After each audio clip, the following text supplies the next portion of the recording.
Welcome to Biblical Foundations for Africa, an in-depth look at the Bible as we learn how to discover God for ourselves as Christians in Africa. Join the Biblical Foundations team as they lead you through this exciting journey through the Bible. Let's get started.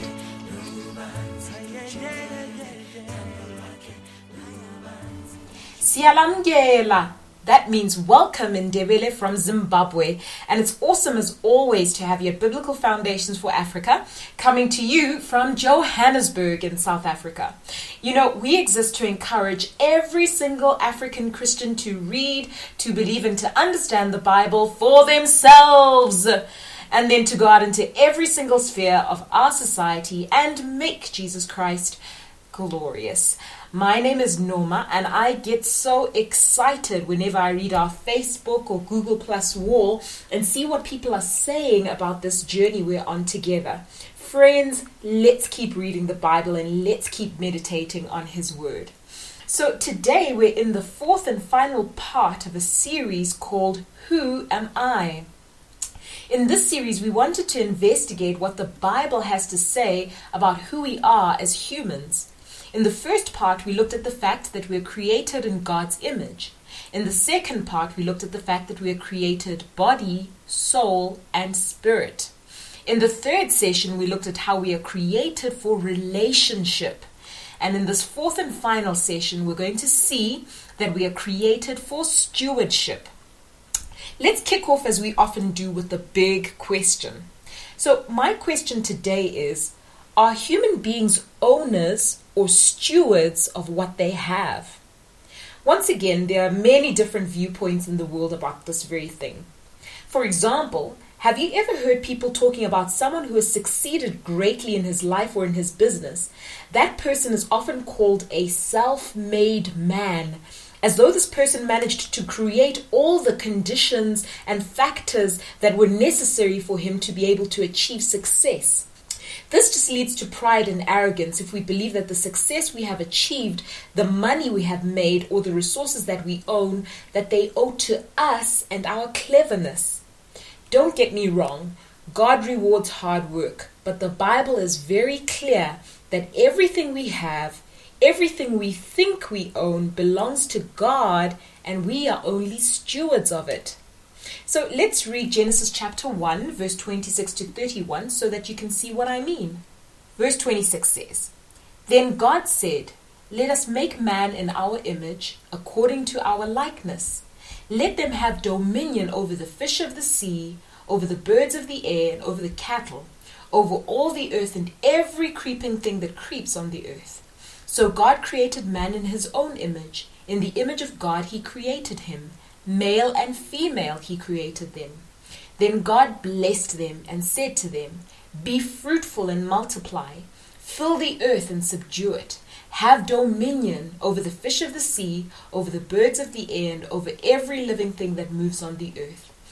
So let's unpack three simple truths that we learn from Scripture about the way in which human beings are created for stewardship. The first thing we need to know is that God owns everything, and we are His managers or stewards on the earth. Psalm 24 verse 1 says, "The earth is the Lord's and the fullness thereof, the world and all who dwell in it." Psalm 50 verse 9 to 10 says, and this is God speaking, "Every animal of the forest is mine, and the cattle on 1,000 hills. I know every bird in the mountains, and the insects in the field are mine." You see, everything in the world, including all human beings, belongs to God because He created us, He made us, and we are His. We talked about this in the first session of our series called Who Are You, God? If you didn't catch that, you can find it in our archives. So God is the owner of everything, and contrary to what some people think, God has never given human beings or the devil ownership of any of His things. God has never given up His rights of ownership to the earth, to nature, or to creation. But what God has done is He has appointed managers to take care of His stuff.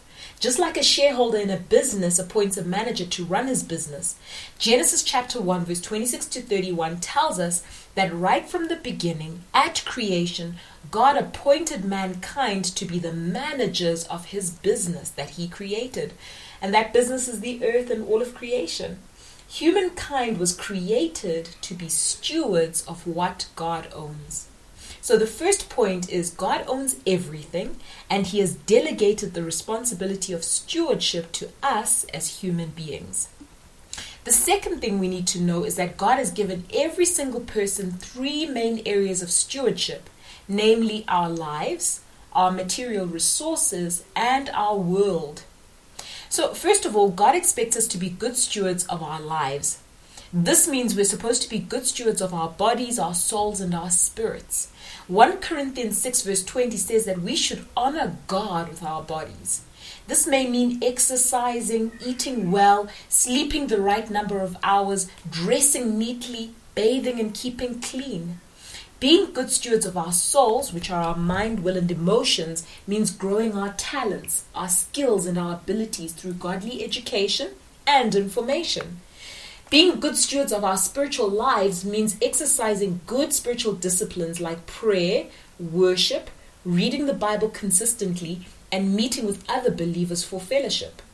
God expects us to steward our lives to his glory. God also expects us to be good stewards of our resources. We've got two types of resources at our disposal. The first is time. Our big problem as Africans is that we don't often think of time as a resource. We don't realize that once time has been lost, it can never be regained. If you don't use the time at your disposal wisely, if you waste it doing useless things, if you are always late or too casual about time, you will end up being a bad steward, and bad stewards end up being poor. Listen to what Proverbs 6 verse 10 says about someone who has no respect for the precious resource of time that God has given us. It says, "How long will you lie down, O sluggard?" A sluggard is a lazy person. "When will you arise from your sleep? A little sleep, a little slumber, a little folding of the hands to rest. Your poverty will come on you like a thief, and your need like an armed man." Sure, this is tough stuff. We must be good stewards of our time. The other resource we need to steward well is our treasure. Basically, our treasures are the material resources that are under our control, things like money and possessions. In Luke chapter 16 verse 11, Jesus says, "If you have not been faithful in unrighteous wealth, who will entrust you with true riches?" In other words, if you can't be trusted with the little money that you have now, if you can't be trusted at work with the resources that are under your control, if you can't be trusted by your family or by your church with few resources, you will never be trusted with true or greater riches according to God. So God expects us to be good stewards of our time and our money. God also expects us to be good stewards of our world. Just like we read in Genesis chapter 1 verse 26 to 31, our environment, nature, the birds, the trees, the animals, the fish, and the land that we live on, these are all our direct responsibility. We shouldn't just sit and watch when things are being destroyed around us. As Christians, we should be the first to stand up and start initiatives to fix things, to preserve things, to improve things around us, because we are God's stewards of the world. So thirdly and finally for today, good stewardship glorifies God and earns us a reward when Christ returns. Jesus told many parables. In Matthew 25 verse 14, in Luke 12 verse 42, and Luke 19 verse 11, he clearly showed that God is the master who delegates stewardship responsibilities to his servants and expects them to be faithful with his property. In these parables, Jesus made it clear that the master, meaning himself, will come back again. And when he comes back, he will expect to see the things that he delegated to his servants in good working order. Not only does he expect to see these resources in good working order, but he also expects us to have increased and improved the resources that he put into our hands. In other words, we're supposed to be fruitful. We're supposed to be profitable, if you like using business terms. This means that if God entrusts a company car into your hands, it should be better when you give it back to the company than when you got it. If God blesses you with a house, the house and the neighborhood should be better by the time you leave than when you arrived. If God gives you leadership of a certain group in your church or in your workplace, that group needs to be better by the time you are finished with it than when you started. This is good stewardship. And when Christ returns, he promises that he will come back with rewards for those who are faithful with the things he entrusted to them. Isn't that exciting? If we have been good stewards, we can look forward to great things when Christ returns. So let's summarize what we've learned today. We've learned that, number one, God owns everything and we are just his managers or stewards. Secondly, God has given us stewardship over our lives, our material resources, and our world. And thirdly, we've learned that good stewardship glorifies God and earns a reward when Christ returns. Let's come before the Father and ask him to help us. Heavenly Father, thank you for creating us and entrusting us with the awesome privilege of stewardship, with the amazing responsibility of managing your creation. Lord, forgive me for when I've been careless with the things that you've entrusted into my hands. Help me to be a diligent and faithful steward from this day onward. To your glory, in Jesus' name I pray. Amen. Find us right here every weekday with another installment of Biblical Foundations for Africa. Check out our website for more resources that will help you with any questions that you might have. Go on and chat to us on any of our social media channels.